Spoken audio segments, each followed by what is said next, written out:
2 del Éxodo, y ahí vamos a leer la palabra de Dios para la enseñanza que recibiremos en esta oportunidad.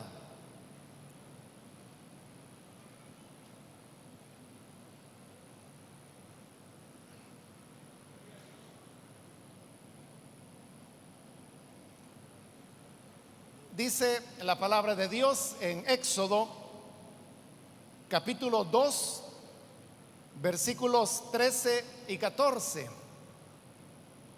Al día siguiente salió y vio a 2 hebreos que reñían. Entonces dijo al que maltrataba al otro: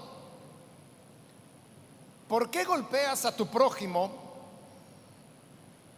Y él respondió: ¿quién te ha puesto a ti por príncipe y juez sobre nosotros? ¿Piensas matarme como mataste al egipcio? Entonces Moisés tuvo miedo y dijo: ciertamente esto ha sido descubierto. Amén. Solamente eso, hermanos, vamos a leer. Pueden tomar sus asientos, por favor.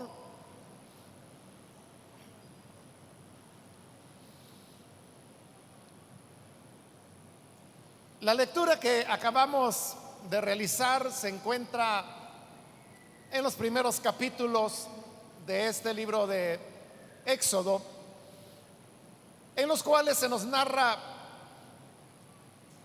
el nacimiento de Moisés, luego su infancia, cómo fue preservado en el mismo palacio del faraón, y luego cuando Moisés llega a ser un adulto, según lo dice este libro de Éxodo, pero también lo menciona el libro de Hebreos, Moisés tomó la decisión de salir de la vida del palacio para convivir la misma suerte que sus hermanos hebreos estaban viviendo, y esta era una suerte de esclavitud a la cual habían sido sometidos desde hacía ya muchos años, como un intento de Faraón de terminar con la vida de ellos. En una ocasión, cuando Moisés estaba ya compartiendo los dolores y la opresión de Egipto con sus hermanos hebreos, vio como un egipcio estaba golpeando a un israelita, y la Biblia dice que lo estaba maltratando, lo estaba golpeando. Y obviamente esa era una condición de injusticia, porque el egipcio, obviamente, lo más seguro es que era un capataz, tenía todo el poder de Egipto detrás de él, en tanto que el israelita maltratado, que no sabemos cómo se llamaba, era un esclavo. Y los esclavos eran personas que no tenían ningún tipo de derecho socialmente hablando. Entonces el hombre estaba indefenso, y este egipcio lo golpeaba sabiendo de que el hombre no se podía defender y que él no iba a tener que enfrentar ninguna consecuencia legal, porque todo el peso de la ley, el sistema, estaba a su favor. Moisés entonces se indignó, porque él sabía que el que estaba siendo maltratado era un israelita. Y hermano, esto es algo sorprendente en la vida de Moisés, porque Moisés había sido adoptado por la hija del faraón. Es decir, Moisés era nieto del faraón, y esto lo colocaba en la línea de sucesión que podría darse en un futuro. Además, Moisés había sido criado en el palacio con las mejores comidas, las mejores comodidades, la mejor educación, con abundancia de todo, porque todas las riquezas de Egipto eran para el faraón y su familia. Y Moisés era el nieto del faraón. Pero cuando faraón se enteró, perdón, cuando Moisés se enteró de que él era un israelita y que los que estaban siendo esclavizados eran israelitas también, entonces él ya no pudo continuar viviendo en el palacio, sino que renunció a esos privilegios que tenía para irse a compartir la opresión que sus hermanos vivían. Eso es lo que dice el libro de Hebreos, este libro de Éxodo también, cuando dice que Moisés salió para visitar a sus hermanos. Pero visitarlos no significa lo que hoy nosotros entendemos como una visita, sino que significa que él se ligó a ellos, decidió vivir con ellos. De igual manera que cuando Jesús encarnó y vino a compartir la vida humana, lo que las personas decían cuando veían a Jesús era: Dios ha visitado a su pueblo. Pero esa visita lo que significaba era la venida del Señor Jesús como hombre para compartir todas las condiciones de limitación, de sufrimiento y aún de muerte que nosotros los seres humanos vivimos. Eso es lo que significa la misma palabra que Moisés visitó a sus hermanos, es decir, se fue a vivir con ellos. Pero esto significa que él había renunciado a los privilegios que tenía. Dice la escritura que él renunció a los placeres del palacio para poder vivir el oprobio que sus hermanos estaban viviendo. Ahora, para que una persona haga eso, que renuncia a todos sus privilegios de príncipe para convertirse en esclavo, es algo, hermanos, que no cualquiera hace. Y por eso le digo, de parte de Moisés eso fue algo admirable. Pero si nos preguntamos, ¿por qué alguien haría eso? Solo hay una respuesta, y es que Moisés consideró que eso era lo justo, eso era lo correcto. Es decir, la motivación profunda en el corazón de Moisés fue el amor que tenía hacia sus hermanos. Por amor a ellos, a sus hermanos maltratados, oprimidos, es que él renunció a lo que tenía.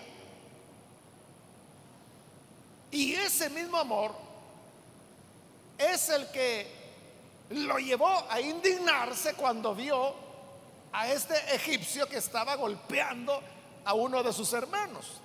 Entonces Moisés, enardecido al ver esta injusticia, se levantó, atacó al egipcio y lo mató. Eso lo colocaba a él en graves problemas, porque era algo que los egipcios no iban a tolerar. Entonces lo que hizo Moisés para evitar problemas es que sepultó el cuerpo del egipcio en la tierra donde nadie lo viera. Al día siguiente de haber ocurrido esto, otra vez Moisés había salido y ahora se encuentra otra vez con un cuadro de violencia, pero era diferente. Porque el día anterior la violencia era de un egipcio contra un israelita. Pero ahora era un israelita que estaba maltratando a otro israelita.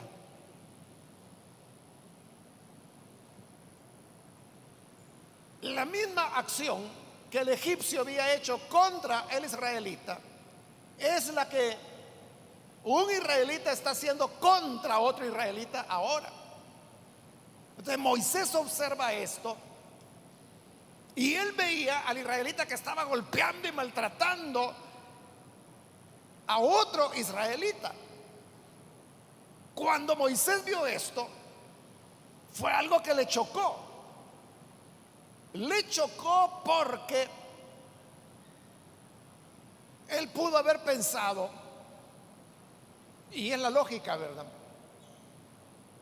que si todos los israelitas estaban siendo explotados, maltratados, esclavizados, si todos ellos tenían una sentencia de muerte porque cada niño varón que ellos procrearan, había un decreto del emperador o del faraón más bien, que decía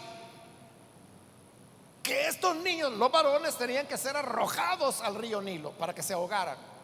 Solo las niñas eran conservadas con vida, y no por hacerles un favor, sino que para que fueran esclavas de los egipcios.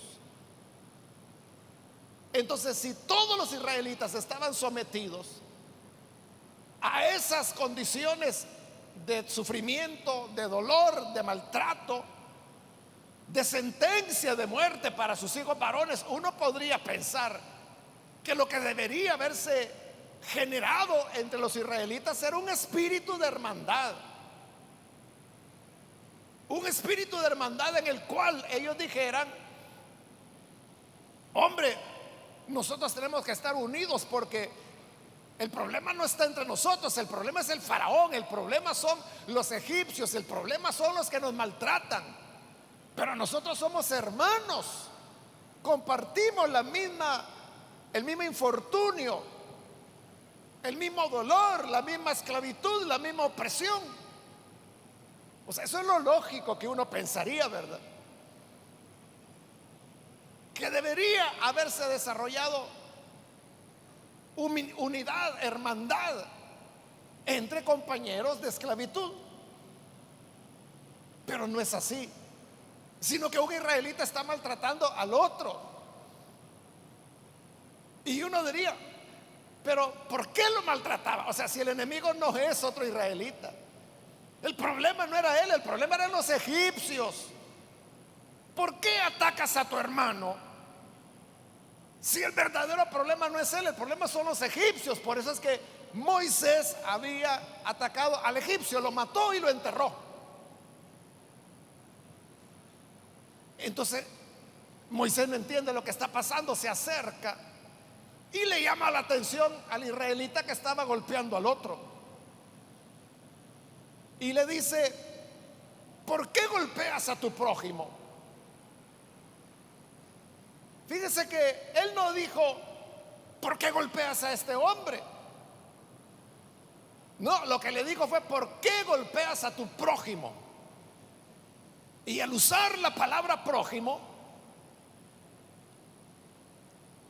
él lo hizo con intención de hacerle ver al hombre que a quien estaba golpeando era no cualquier persona, no cualquier hombre, era de su misma sangre, era de su mismo pueblo, era otro esclavo igual que él, era un compañero de sufrimiento, era otro hijo de Abraham igual que él.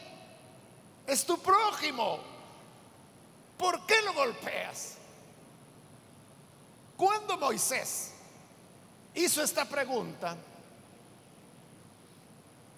la hizo porque él, hermanos, estaba hablando y viendo las cosas conforme a su corazón. Hermanos, y ese es el problema que nos ocurre a todos, ¿verdad?, en algún momento de la vida, y es que uno habla de acuerdo a su corazón, de acuerdo a lo que piensa, de acuerdo a cómo ve las cosas. El problema es que no todas las personas piensan y ven las cosas igual. Entonces, lo que para Moisés era un escándalo, o sea, si es tu prójimo, ¿y cómo es que tú lo estás golpeando? Pero eso era para Moisés, que, como le he dicho, tuvo ese gesto tremendo, admirable, de renunciar a hacerse llamar hijo de la hija de Faraón, como dicen las escrituras, para ir y compartir el oprobio de sus hermanos.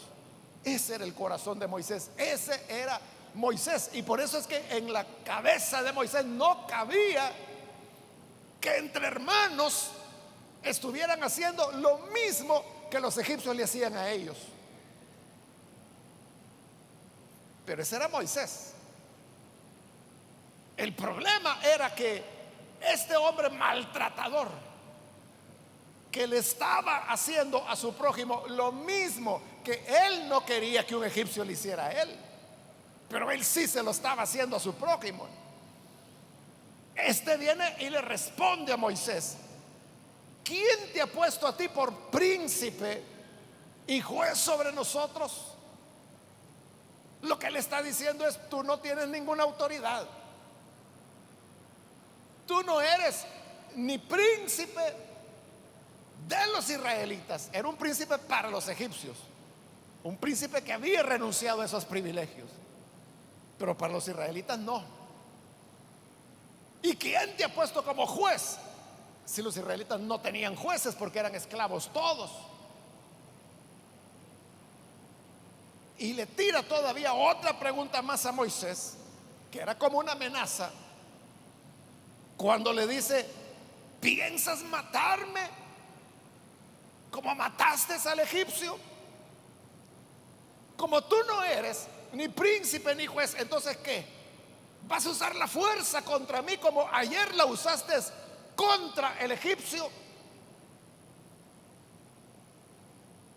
Hebreos dice de este pasaje que Moisés pensaba que en esa decisión que él había tenido de renunciar a sus privilegios, de atacar al egipcio para defender a su hermano, él pensaba que el pueblo, al ver estas cosas, iban a entender que Moisés era alguien que quería ayudarlos, que quería liberarlos. Y es todo lo contrario. Lo están rechazando. Le están diciendo: ¿y a ti quién te puso por juez? Por eso es que la escritura dice que a quienes los israelitas rechazaron, no lo quisieron, es a quien Dios, dice ya en el Nuevo Testamento, puso como juez sobre Israel. Claro, tuvo que ser 40 años después. Pero yo lo que quiero mostrarle, hermano, es que esto que está ocurriendo es algo que va contra toda lógica, ¿no? Por lo que le acabo de decir. Todos los israelitas eran maltratados. ¿Por qué tenían que estarse atacando entre ellos? Al contrario, ellos deberían estar unidos. No significa que no iban a tener diferencias o cosas así, ¿verdad? Pero de eso agarrarse a golpes, o peor, hacer con el prójimo lo mismo que los egipcios hacían con ellos, es algo, hermano, que no se entiende, no tiene sentido, no debería ser así. Pero aunque no debería ser así, es lo que estaba ocurriendo. ¿Por qué? Ese es el egoísmo del ser humano. El ser humano, en su egoísmo, por eso se llama egoísmo, ¿verdad? Que es el ego del yo, y que la persona está enfocada en su yo. Eso es el egoísmo, que el ser humano solo piensa en él, en su bienestar, en sus intereses, en lo que le acomoda. Y si para eso tiene que pasar encima de los demás, o maltratar a los demás, o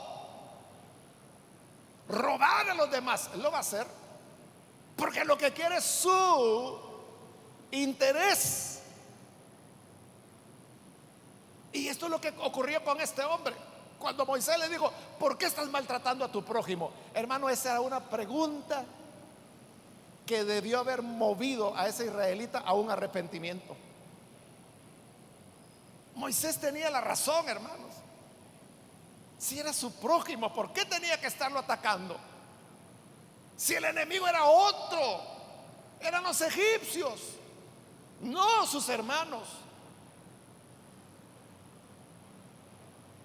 Por eso le digo la pregunta: ¿por qué estás maltratando a tu prójimo?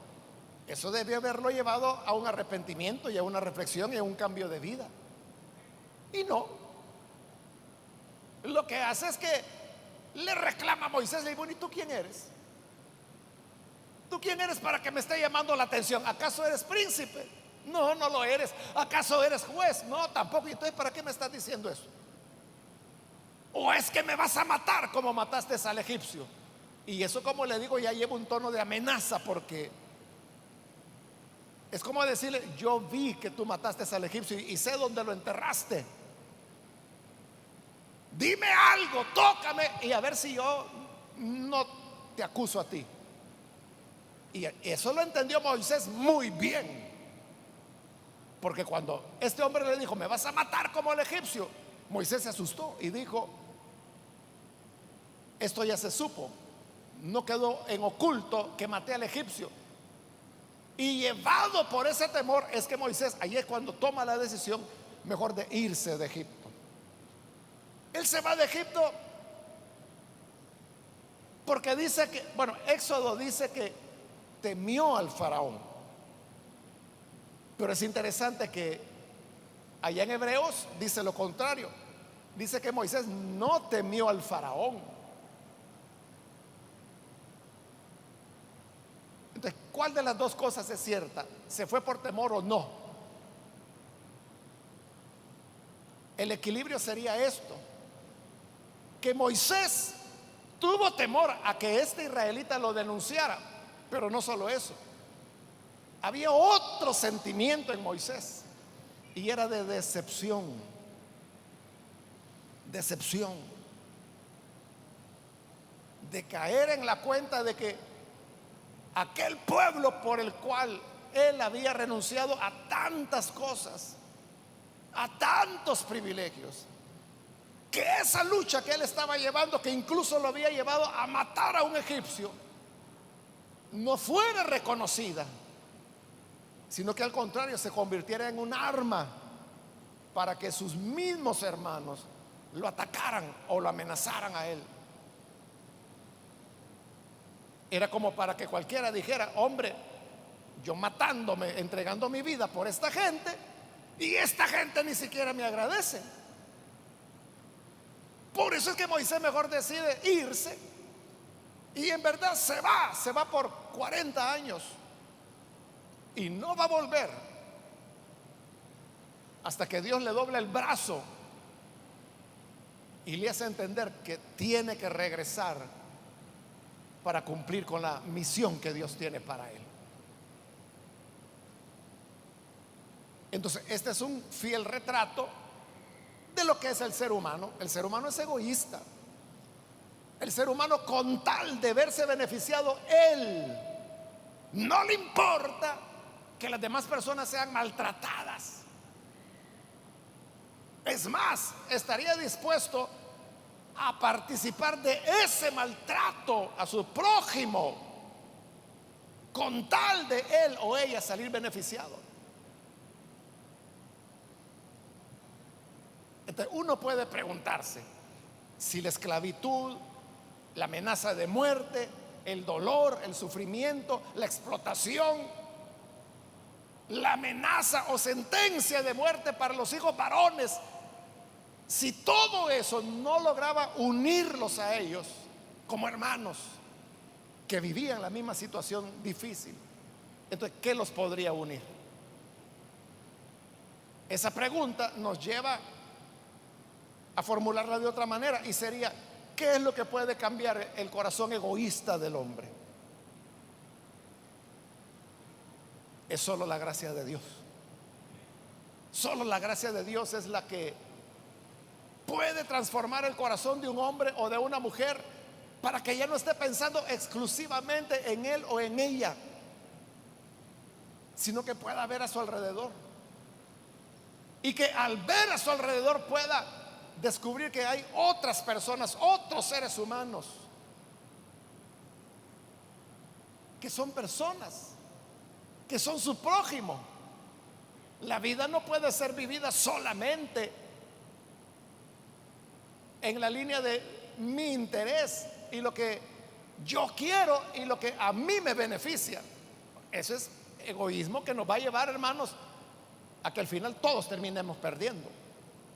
Pero de lo que se trata es que podamos aprender a vivir con los demás. Ahí usted los tiene. Moisés es el ejemplo del hombre cuyo corazón estaba lleno de amor. Su corazón estaba a favor de sus hermanos sufridos. Imagínense eso. Moisés toda su vida, desde bebé, se había criado en el palacio. La mejor educación, como ya le dije, la mejor comida, los mejores vestidos. Él estaba acostumbrado a los perfumes que ya usaban los egipcios en esa época. Los hombres egipcios usaban perfumes, usaban maquillaje en los ojos, en los labios. Usted lo puede ver en cualquier libro que hable acerca de los faraones o los egipcios. Usted los va a ver maquillados a todos los hombres. Así andaba Moisés. Era lo más fino que había.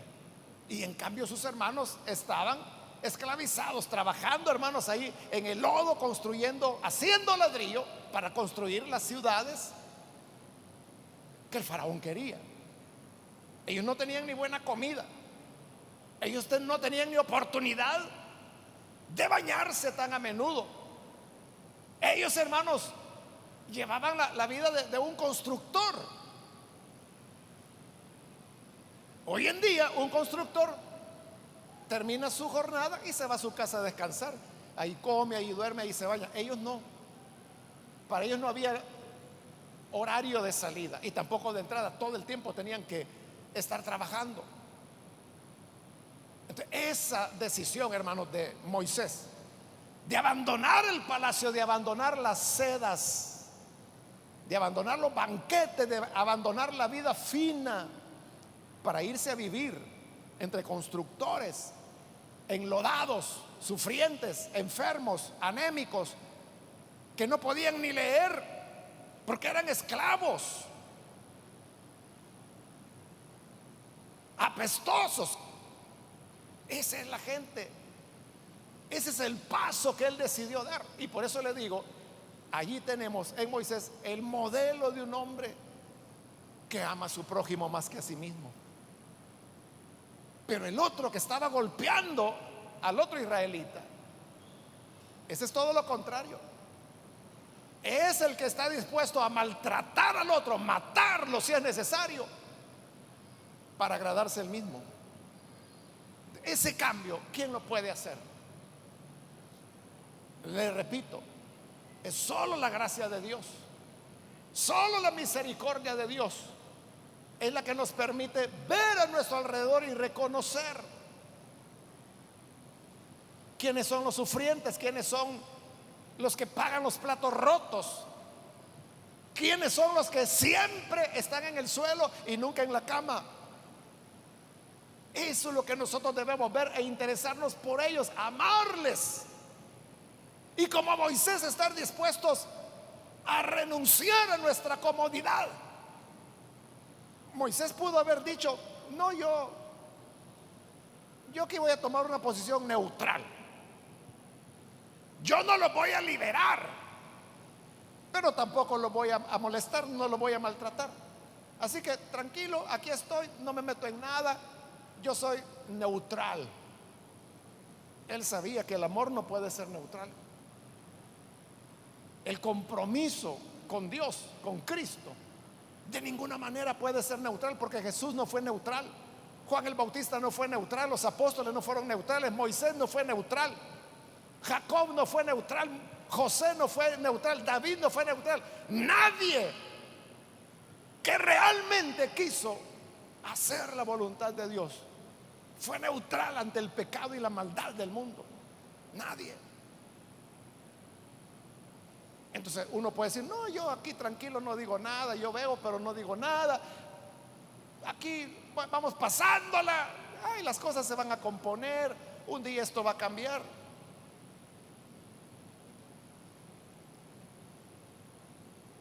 El problema es de que hay otros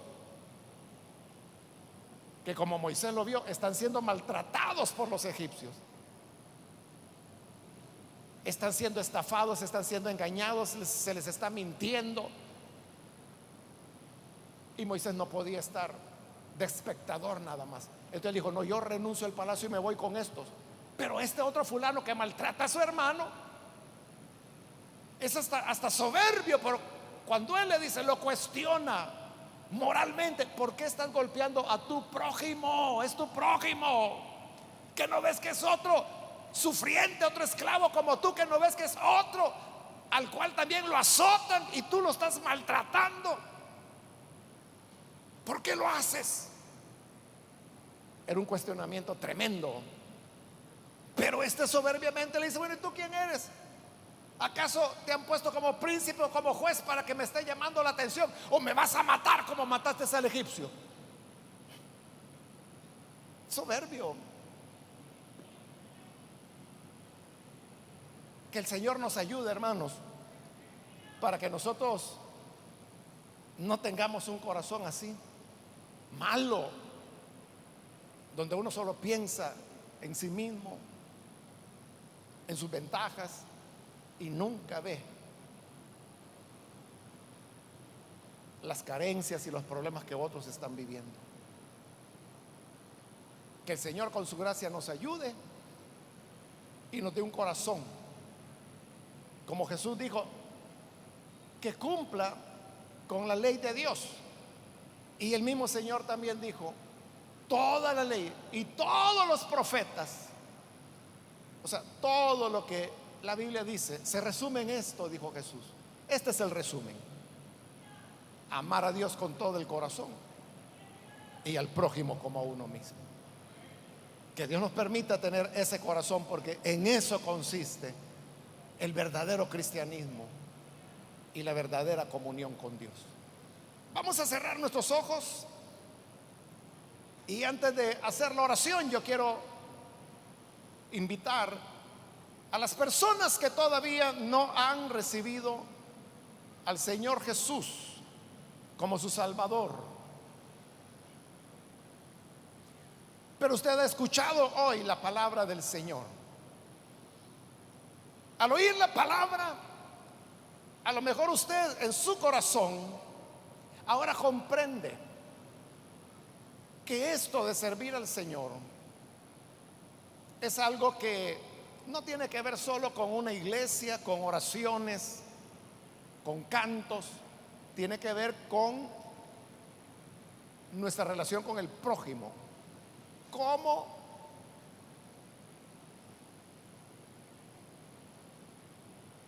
tratamos a los demás? Por eso yo quiero hoy invitar, si hay con nosotros alguna persona que por primera vez necesita recibir al Hijo de Dios, arrepintiéndose de sus pecados, le voy a pedir que por favor allí en el lugar donde está se ponga en pie. Si usted desea recibir al Señor Jesús como su Salvador, donde quiera que usted se encuentre, con toda confianza, en el lugar donde está, póngase en pie. Ahí justo donde se encuentra en su silla, póngase en pie para que podamos orar por usted. Le pedimos ponerse en pie para poder ver si hay alguien y así orar por usted. Muy bien, aquí hay una persona, que Dios la bendiga. Alguien más que necesita recibir al Señor Jesús puede ponerse en pie también para que oremos por usted. El Señor le dará un corazón nuevo, que ya no solo se enfocará en lo suyo, en sus cosas, en su bienestar, será un corazón que comenzará a pensar en los demás, sobre todo en los maltratados, en los que viven en desventaja o en debilidad. Otra persona que necesita recibir a Jesús puede ponerse en pie. ¿Hay alguien más que necesita recibir a Jesús por primera vez? Póngase en pie para que oremos por usted. También quiero invitar, si hay hermanos o hermanas que se han alejado del Señor, pero necesita reconciliarse, póngase en pie también. Hoy es oportunidad para que podamos orar por usted. ¿Hay alguna persona que se reconcilia? Póngase en pie. Si está en la parte de arriba, puede ponerse en pie. Aún si está allá afuera en el parqueo, puede ponerse en pie. Queremos orar por usted.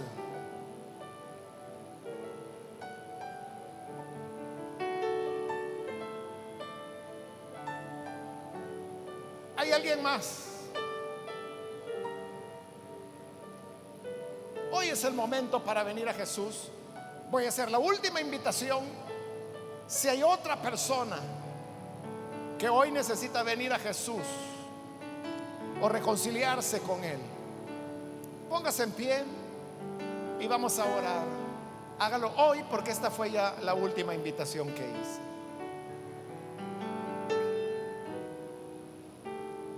A usted que nos ve por televisión, le invito para que se una con esta persona y con nosotros que vamos a orar en este momento. Ahí donde está, únase en esta oración. Señor amado, gracias por tu palabra que siempre nos ilumina y nos muestra cuál es tu voluntad hacia nosotros. Te rogamos por las personas que aquí o a través de los medios de comunicación